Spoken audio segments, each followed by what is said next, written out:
everyone. Welcome to episode 453 of This Is Whole Life, where we dig deeper into the message and topics here at Whole Life Church in Orlando, Florida. This year we are in the theme of overflow, and today we overflowed with someone special. Should I tell? Well, I guess you're going to find out eventually. And it's not going to be posted until Wednesday, but we are recording on Saturday. But check the Discord, because maybe early you'll have a little sneak peek. But you won't know that till Wednesday anyway, so why am I telling you? Anyway, special guest. I don't know. This time travel stuff is out of control. I don't know how to do it. We're in the metaverse.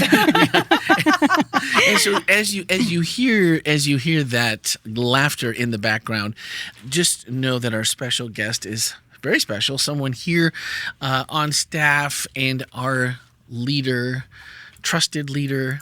Anderline Bredy is our justice director. Director for Justice Ministries here at Whole Life Church, and she brought the message this morning, and the Good Samaritan. Every time somebody does the message, Ken did it last time, I think, and he brought some pieces in that we were all like, hadn't thought of that. The time before that, it was a guest speaker, if I remember correctly. We talked about it on that podcast with Ken, saying, well, okay, we'd heard about this, now you bring this, and now Anderline comes, and it's a completely different Good Samaritan message again. So this is why when, people say, well, how in the world can you have this many episodes of a podcast, or as your church, how can you keep talking about the same? Like, the Bible only has so many stories. It only has so many lessons to tell. And so then we bring people like Anderline in to preach, and we bring people like Melanie Bachman to, what did we talk about yesterday in your office about? Melanie comes in and she rustles things up in the bushes in the side. I don't remember how it was much better yesterday, but just coming up with things that that you've studied, and that you may have answers for, you may not, you may just be creating questions. But that's part of our favorite part here at Whole Life, is to create questions and not always have the answers, but think about, how could we look at this a different way and take away new lessons that have always been there? We just haven't thought of them yet, or we haven't seen it there. And today I felt like was one of those. So, Anderline, welcome. This is you've been on the podcast a couple times before. You're not a rookie. Yeah. I'm not a rookie. I think about my third visit. Yeah, she knows what she's doing. All right, we're going to read an email first before we get in, so that way we just take care of last week's business. Business. All right. Business, if you will. It's a new word for your vocabulary. My vocabulary needs help. All right. I want to thank Ken for his insightful comments on this past week's podcast, where he upheld biblical moral standards amidst the current political chaos. So speaking directly, Ken, your words really resonated with me as I've been wrestling with some of these issues myself recently. For a long time, I've tried to maintain political neutrality while continuing to speak out on moral issues. Feel you there. Even so, I faced criticism, taking hits along the way, of course. That's I think that's politics in general. But some of the new injustices we're seeing under our new government administration are making it increasingly difficult to separate politics from moral values. Your comments brought a sense of relief to my internal wrestling. It's encouraging to hear someone else articulate what I've been grappling with. Thank you for that, Rod S. Wow. And I think that that's important, that no matter where you fall on the political or and anything, like you mentioned today, Anderline, this, how each of us fit into this may not be your thing. Maybe homelessness, empathy is not your thing. Maybe it's not single moms raising kids and trying to pull it all together. Maybe it's not domestic abuse relief. There's just, you have to find what that is with God. But I love it when the things that we talk about cause enough of a disturbance or that's what I've been trying to say. Those are my favorite, because even if it's a different viewpoint than your own, when you find someone like that, that's what makes community, because then it's like, ooh, I do have friends in this tribe that I wasn't sure, because you, like Ken said last week, we shouldn't just go around going, well, what is Melanie politically? What is Randy? What is Ken? What is Anderline? As much as like this is a perfect example. How can we find ground where we agree, no matter with Rod and Ken might be opposites in how they think about politics amongst many things. But I really was just thinking about the last year being Connect and this year being Overflow. These are kind of some cool moments where you see that, yeah, we're talking about it and we're being, transparent about it. And now we're finding that a little bit of overflow. Like it feels like a stepping stone and another part of the process. So thanks, Rod, for the email. As always, we like to make sure that your comments are part of our conversation every episode. So we're looking for, if you are a member of our online family who like to fill the chat with questions and comments that Lucas will handle here in a few minutes. Or if you are, you listen to the podcast, it's podcast@wholelife.church, or you can send a voicemail or text to 407-965-1607 and let your voice be heard. So moving on to the Good Samaritan, how does this story bring us to transformative justice and overflow this year? I was like, wow, she's out of the gate hot. She's setting it up. She's not taking any prisoners to start. She's just going to be like, let's just get down to it and let's get busy. We wasted nothing in this sermon. I mean, you had a few places where there was a little levity, and we're like, no, we're sticking. I got my chance, and we're going for it. And the eternal question, what do I need to do to have eternal life? And then who's my neighbor? And man, the who's my neighbor is something you could spend hours on. And I think you could get as many different, for every hour you spent with as many different people as you wanted to talk to, you could find a ton of definitions. But thinking about the Good Samaritan having a mindset for justice, like planning for it.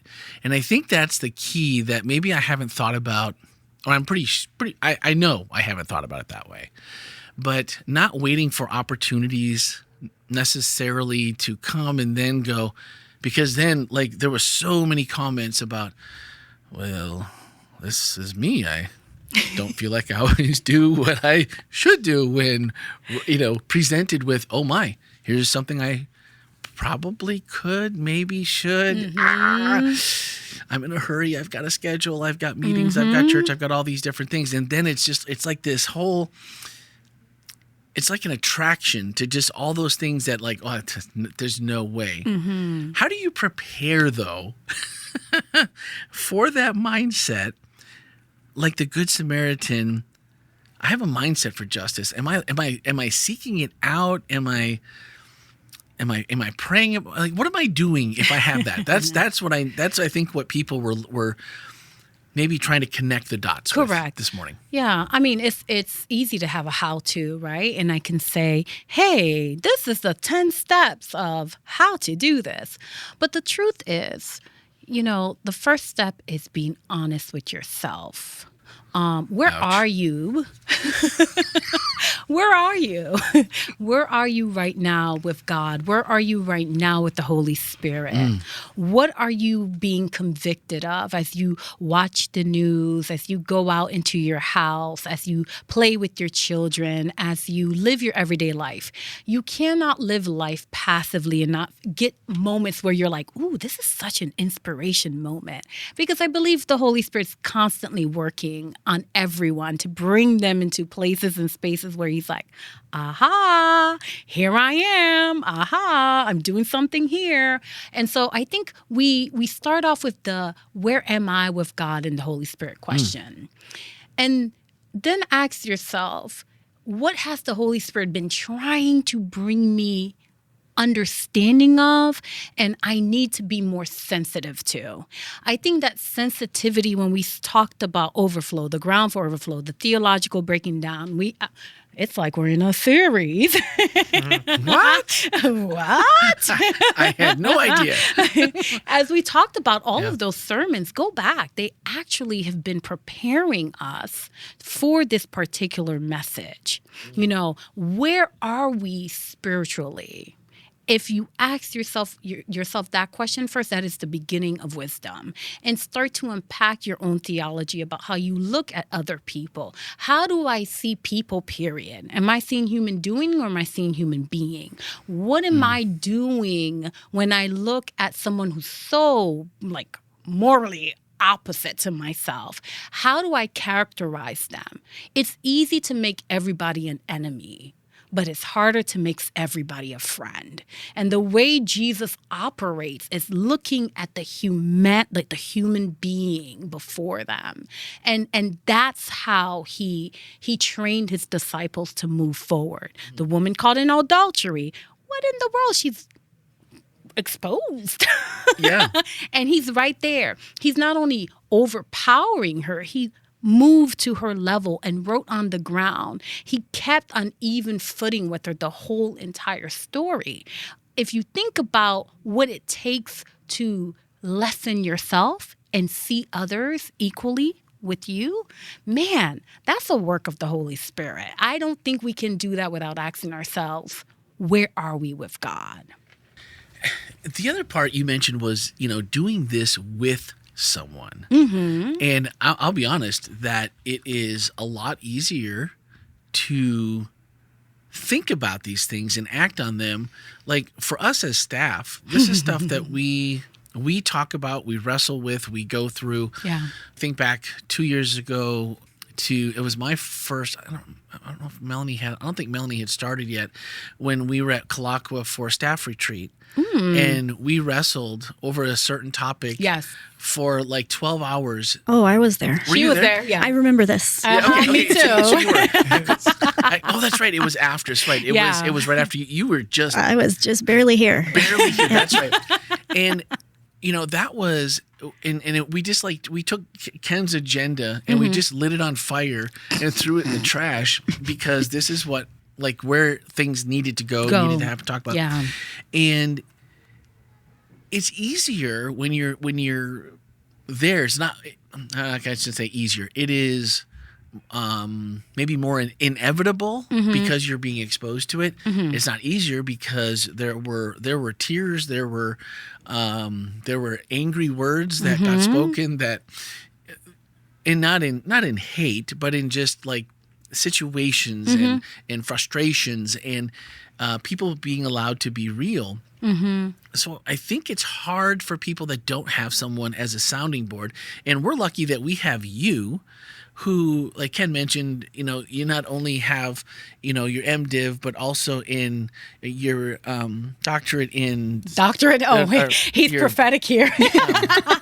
My master's in social work. Master's, I'm sorry. That's right, Miss Masters. Wow, you really, you could have just said nothing. We're time traveling again. We're time traveling. Right? And I didn't write it down, so I was trying to do that from memory, and I know that, but I forgot. Anyway, but for someone who this is like what you do, this is the world that you live, it's your profession. Even if you were outside of church, this would probably be your profession from your schooling and your education. It makes it easier when you have someone who can send you an email after the podcast and say, well, really, we should have used this language because this is what the latest is. This happened a couple of weeks ago. And, it was not anything that we, were being trying to be like anything but sensitive to. And also, though, being open to correction and saying this is really like, I would have had no idea. So how do we help people that maybe they weren't raised with this idea of, because a lot of us grew up Christian and justice wasn't a part of, well, there was a certain kind of justice that was talked about. Look at God the wrong way and just like, we're going to strike you down. But not this kind of social justice, even amongst like let's not even take it to social justice, even just justice within a small congregation of people that just not very lacking in grace and very lacking in just the general basic human justice. Like I see you, I can come alongside of you. and then to do something where now it's like, look, we're trying to do this not only individually as a church. You mentioned all the nonprofits that we work with, and how and getting involved. And I mean, for people at Whole Life, you made after during the message or during the response with Ken, join with us, help us. We could use help. And you made the perfect point. We're not doing it ourselves. We are we're using what other people already do better than us because we're not currently doing it or don't have the resources to do what you do. And that maybe was one of the pieces that I think people need to hear. Like, find a place to not have to figure this out on your own, and just hanging out with Anderline on a pretty regular basis here on staff. You just pick up on things, even if it's just that part of it that makes you stop and think later. Oh, I could totally. Oh, I didn't know that was a. And so. Maybe that was the most important. So you did say wholelife.church/justice. You can come and check out the page, which will be hopefully updated very, very soon. Oops. But no, the information, you can definitely reach out to Anderline there. What would you say as we start moving through overflow? Like, what's this year? What's on the Justice Ministries, the board?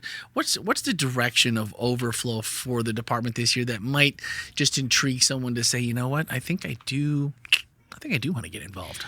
Before I go into that, there's something that you said about being exposed to some different people, different backgrounds. I think one of the things that I probably wanted to add to the previous question is get exposed to differences. It makes you sensitive when you're in a particular setting where you are uncomfortable and people have different opinions as you. I've learned to appreciate our church so much more because of its diversity. I enjoy the differences that are here.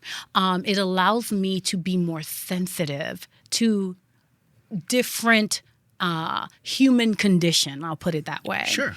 So I wanted to add that. Absolutely. Totally agree. In terms of how to be involved, was that the question? Did I miss that? What direction is Justice Ministries headed this year that would just maybe a little bit of an invitation to this is what we're going to do. Come alongside. So our board is actually working out a new strategic vision for Justice Ministries. We shifted last year to help be more a prevention ministry. And to me, we were doing a lot of homeless work and a lot of quick, let's get into this and do this work in multiple directions. And we did amazing work, and we impacted about 1,000 families last year, which was amazing. And I cannot take away from the heart of compassion that this church has. But one of the things that we recognized too was that there is a huge 50% population in our community that don't get social services. They do not qualify. But if they lose one day of work, boom, they're back. They're driving right into homelessness. And so if we as a church can actually stop the bleed into homelessness, if we can be that gap between you going into complete, I'm losing everything, I'm losing my job, I'm losing my house, I'm losing everything, we can actually stop a larger amount of problems and needs than if we try to be at the bottom. of the hill. So, if you look at it as a hill, on the top, there are people who are coming close to the edge, but they're not quite there. And then there are the people who've slammed the bottom, and we're doing a lot of muck work on the bottom. Well, the percentage on top is about 50%, but the percentage on the bottom, you're looking at about 3 to 10% of the population. What if we build a fence right at the top? So even if you hit the edge, you bounce back. You said fence. Totally can't go. What if we as Whole Life stopped people from rolling all the way down to the cliff of their own life, where now you're needing so much more to get out of the hole? I also feel like that we had had an interaction with a homeless man here at the church a couple weeks ago, and that was kind of his his overall message to me, we went and had some dinner at Panera, and he was just kind of telling me his life story, and that he's been, like living in a week by week motel for, it was like $450. It's like it's one of the cheaper ones, but not ones that are just anything lower than that. He's like, you really don't want to live. He's like, nobody wants to live there, no matter what the cost. You're almost better off outside than what's inside. And some of the different jobs that he had and seeing the problem from where he is now, he's like, it's so much harder to get one step back. Yep. That it's like one step forward and three steps back. So maybe that's a really cool way to look at it and say, instead of, maybe there's a lot of nonprofits that are helping people in that community, but if we could help stop, because we've all been in our life where you're like, oh, I'm so close, or this is one where we're living stressed because of we know it. You can see it. You can see it. And then we don't even talk about mental health as being a place of need either, because these people are not only living with the stress of financials, but they're living with the mental stress. They can't move beyond that. And now families are kind of like feeling that tension. It's such a toxic situation. If we can actually, like I say this all the time, we can do this. And it's not even if we can do this. We can stop the bleed from the top instead of coming all the way at the bottom trying to, like, is it Icarus who rolls the boulder up the hill? No, I can't remember his name. Icarus, so he was the fire guy. The fire guy? Yeah, I know. And he steals Greek mythology. fire from the Thank you so much for turning to your right to ask that question, because I'm like, Icko, who? Well, instead of trying to roll the boulder up to the top, like constantly falling back and sliding down, that's kind of the image that I have.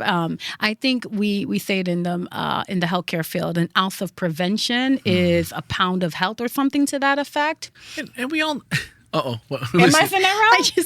I just Googled Greek guy with boulder. Sisyphus. Apparently. There we go. Sisyphus. Right? Close. That's close. Yeah. Listen, that education may come through sometime. Well, and I think the pieces that you spelled out, they make total sense. But until somebody verbalizes them, sometimes you're wondering, like, the magnitude of the need, the fear of the ritual impurity. You're talking about the reasons why people will stand on the sideline, like in the Good Samaritan story. Prioritizing religious duties, fear of danger, social and cultural bias, lack of compassion or compassion fatigue. And I feel like that goes to Rod's email going like, look, I'm so tired of, no matter, our government, who, what, right, left, in center, just, like, all of it is a show that just keeps you, it's like a bad TV show that keeps you coming back because of all the drama until the point where you're just like, I don't even know which end is up anymore. And I like, inaction is just like, because everyone knows what the problems are, and it's like, well, like a deer in the headlight. And you're just like, well, I guess that's just the way it is. So, like, it can't be done. And I feel like that's how we also look at justice. It's like, well, there's too many people down here, and the need up here. Yeah, oh, that sounds really good. Like, we don't want them to roll down the hill. But man, that's a lot of pushing. That's a lot of pulling. That's a lot of, a lot of. But I like seeing the graphic for the new board for justice, and probably as strong as your team has been since you've been here. Yes, I'm so excited. It's pretty exciting to see what this year is going to bring. And so the invitation was really good. And the last thing I want to talk about before we turn it over to Lucas here for some questions. Let's go, Lucas. Is now, I've got a couple days, and I missed it while it was live because I'm taking notes while you were preaching today, knowing that you were going to walk upstairs and we're going to do this. The bus lady story. I can't remember her name. Irene Morgan. Okay. So I love the idea that seeing the problem without analyzing who's my neighbor. It's like, what was the Disney movie? Robots. See a need, fill a need, right? And so I just see it. Doesn't really matter who it affects, even though, it does, in the grand scheme, it does matter. But in the moment, that's wrong, or this needs help, or this needs fixing. because you probably, even if you analyze it, may not know completely who all it's going to affect. Who is the neighbor in all of these situations? It affects more people than we could possibly know about. But not focusing on who the neighbor is, which is really hard because we all have biases, we all have things.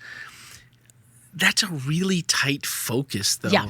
And to think about, but I thought it was a really good focus. And I wanted to ask you, along with this, justice through preparation and action, how do we tighten that focus and find what piece that we can really, because like you said, we can't do it ourselves. And even if we join together, like how do we get to that piece where neighbors, we'll get to you neighbors, we'll start identifying, but we're going to work on the problem to start with, so that, because I feel like that's what really locks you into, I'm going to do it, and I'm not going to say no, and I'm not going to let go because this is a problem. And I'm not going to let things that of my biases or outside the blinders, distract me. How do we get to that tight of a focus to really be, because I've seen it through our justice ministries, how do we get that as a group to be like, no, we're going to shift, because you've shifted focus, right? Yeah. How do we know what the focus is, and how do we get there so that we're like prepared to come in and be like, I'm ready to go. Let's do this. Yeah. I mean, I think we prepared before we even had the focus. Can I be honest? As justice ministry, we went through COPE training. We did a lot of training at the beginning. We're just like, let's just get ready. Okay. Sometimes you got to take the first step forward to say, okay, what do I know about this world? What's the problems? What are the things that are happening? And then other times you're the victim. You've been victimized. And you're like, this is a problem. It's made me feel this way. But am I going to become bittered and angered? Or am I going to say, you know what? This is a problem and it needs to be corrected like Irene did. Irene was both the one being robbed, because she was a Black woman at that time, being told that your value is less, and so get in the back. Yeah. So she could have responded and been angered and bitter and frustrated, or she decided to do something about it. She decided that I'm going to take the law of the land and go all the way to the top until something changes. And that to me was so inspirational, because you have someone who has been victimized becoming the Good Samaritan at the same time. So it's a phenomenal way of coming into that tight focus, right? So no matter who you are, no one is excused, whether you're the victim or you're the person who can help a victim. Ooh. No one is excused from acting out justice. Ouch. And so in the Good Samaritan story, in the beginning, Jesus was rejected by the Samaritan, but then now you're coming to the place where it's like the Samaritan who's the hero. Like, what are we doing? Nobody is excused from whatever position you're in. Now, how do you prepare? It's going to be something that you honestly, when you look around you and you see the problems, it can present daily or it can present monthly. I don't know what the frequency is, but if you take a moment to stop and you look at people, see the person before you. And I think that's the issue we have as a society, is that we stop looking at people. We stop being curious about people. We dehumanize too quickly into categories rather than say, I wonder what it would take if I didn't stop right now. I wonder what it would be if I didn't acknowledge this person right now.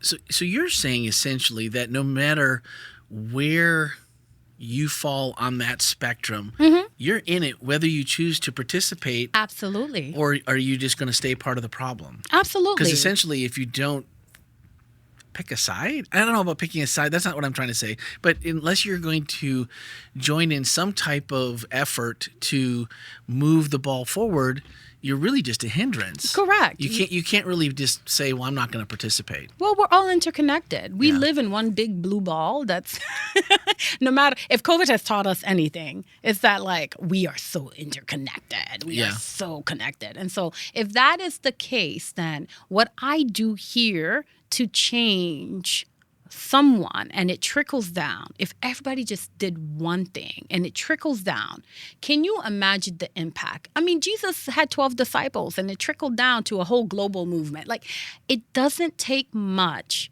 to say, I'm willing to do something. What does your heart burn to do? And that's where you focus in on. You know, I really like what you said about having a mindset for justice, because I think that we can see things that are in front of us and recognize a need and participate without having internalized the value of justice. Correct. And so I think what happens when you commit to the value of justice, then when you look around you, you can say, what does justice look like in this situation? What does justice look like in this situation, in this situation?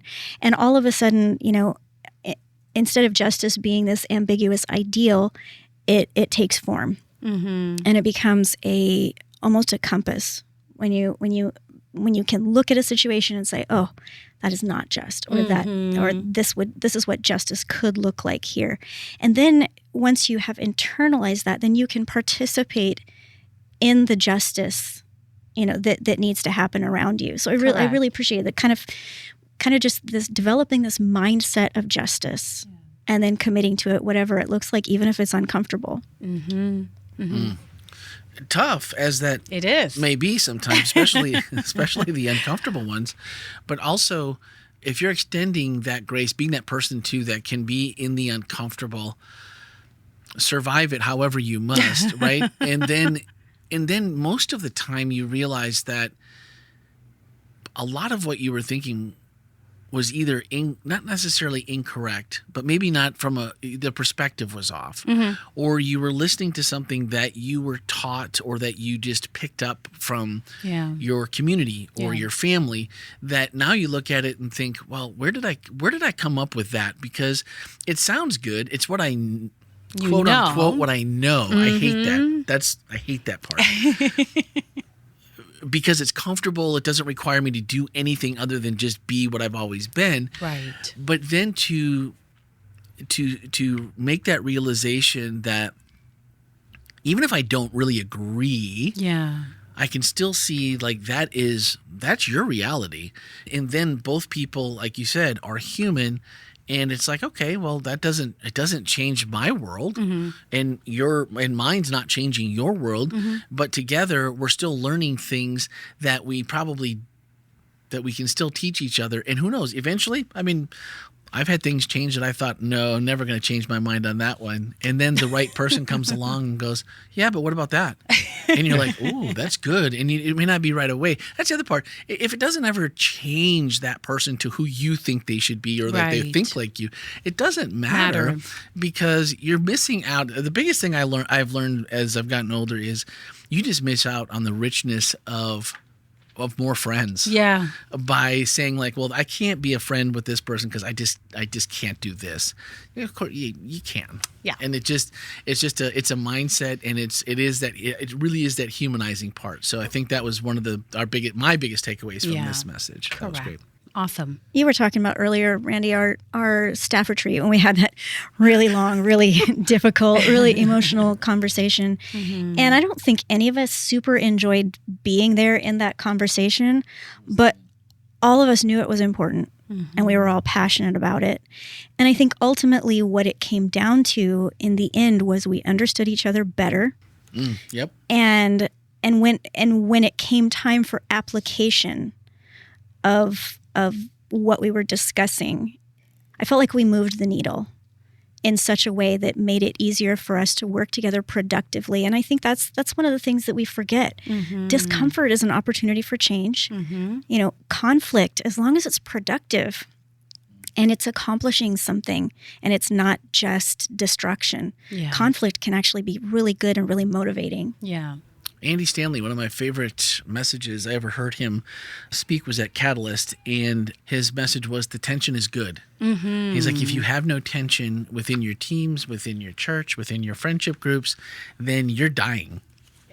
Individually and as a group, because there's no one's learning enough to make them uncomfortable with the different pieces and parts of who we all are. So, with that said, Lucas, let's get to questions with Lucas, and then we will start wrapping it up because someone has a second service to take care of. In a little bit. So, we'll get you going from there. All right. Go take it, Lucas. Let's go. So our first question from our very own OG Anonymous. Is my personal compassion and desire to help enough in the context of systematic injustice?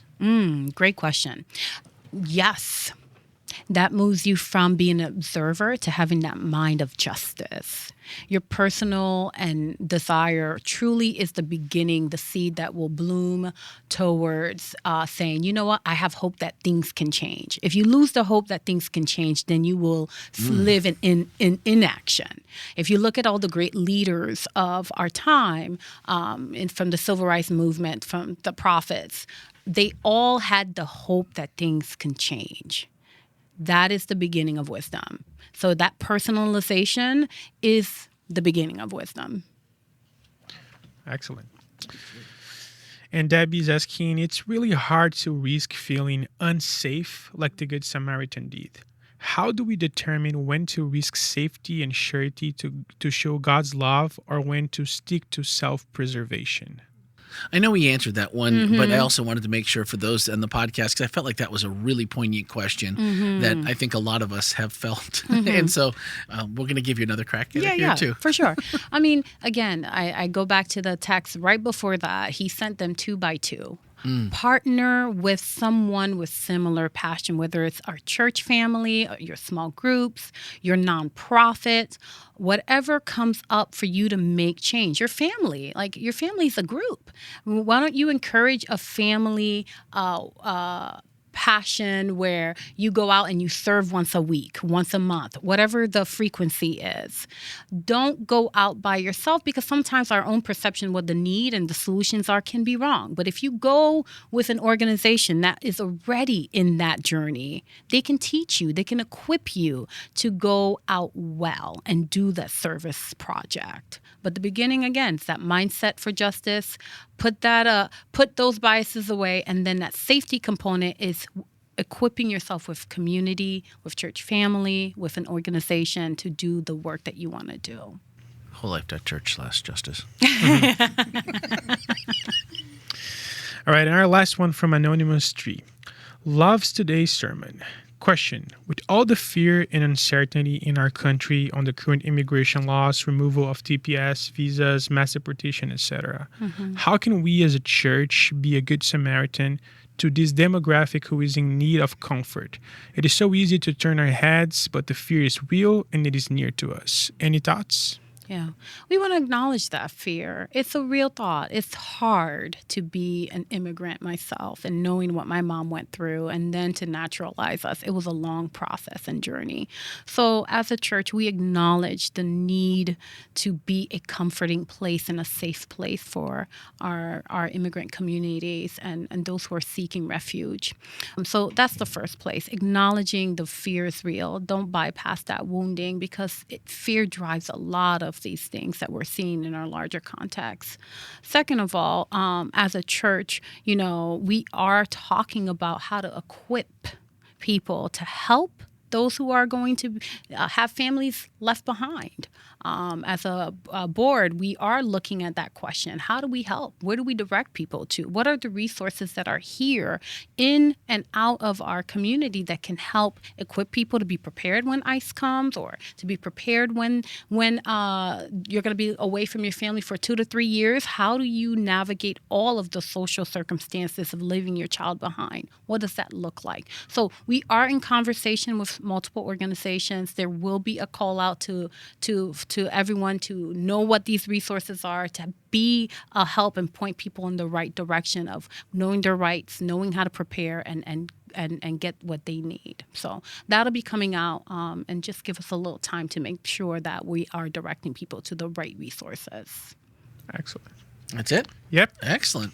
I love the proactivity there. Correct. I mean, if it's going to be being prepared, like you talked about earlier, is in for all of us, even personally, but then to know that our church is actively pursuing things that can, be a comfort when whatever the situation, however it came about, let's find whatever we can do to be that safe place. That's really awesome. The other part was, the last thing that I wanted to mention was, Jesus is the Good Samaritan. And, sometimes I think it's lost. I really loved, and I'm not going to go through it. We don't really have time to go through all of it. But if you didn't catch the message live, please do go back and check it out. You'll find a link to everything in our show notes for that. And just the way you connected those together for us to think about Jesus being our Good Samaritan and all the things that he's done and how we appreciate them, and the reciprocation of that is trying to be the same to someone else. How can we be the person that, takes the extra step? And they weren't small steps. It wasn't, he did the minimum, and that was better than nobody doing anything, but he really went above and beyond and really showed the breadth and the width of God's love. And I think that was Jesus being the Good Samaritan is a good way to wrap that up. So thank you, Anderline. The comments today and the engagement in the chat was really amazing. So I know that everyone outside our online family enjoyed it as well. Hope you did here too on the podcast. So next week, we are on to 5-part series, Unreasonable Hospitality. And I'm excited for this one because I've read the book. As have all of staff. And look who's here just in time to talk about it. Just to close us out. It is the lead pastor here, who is usually on my right, which was reserved for Anderline today. So sorry, Ken. Yeah, it's a much better arrangement this week. I think that was really good. I think I make a motion that Anderline just comes back every week. Oh, there we go. Absolutely not. She did a great job. She's fantastic. I think her voice is an important one. And I do want to say, Anderline, great job today. What a good message. And as I said in the service, I think probably the biggest compliment you can give somebody when they've supposed you really made me think about things and kind of evaluate where I'm at. And so thank you for that thought-provoking and sermon that I'll definitely be thinking about through the week. Appreciate that a lot. So we are going to jump into a 5-part series that we're calling The Unreasonable Church.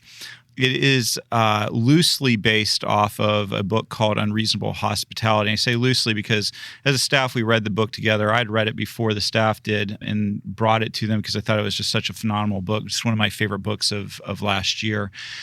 The book inspired me to think about, the book is really about what it means to serve well to in the kind of the service industry. So it's kind of, and he will argue that you can apply this to anything. And so I thought, well, what if we applied it to church? What would it look like to be an unreasonable church in the way we go about doing things? And one of the stories he tells in the book is about a restaurant that had a couple walk in, and it was their 25th anniversary or 50th or something like that. It was a big anniversary, and the couple were about 30 minutes into probably a 2 to 3 hour meal when they asked their server, "Hey, we left some champagne in the freezer at home. We want it to be chilled when we got home, but we left it in the freezer. Do you think that's going to be a problem?"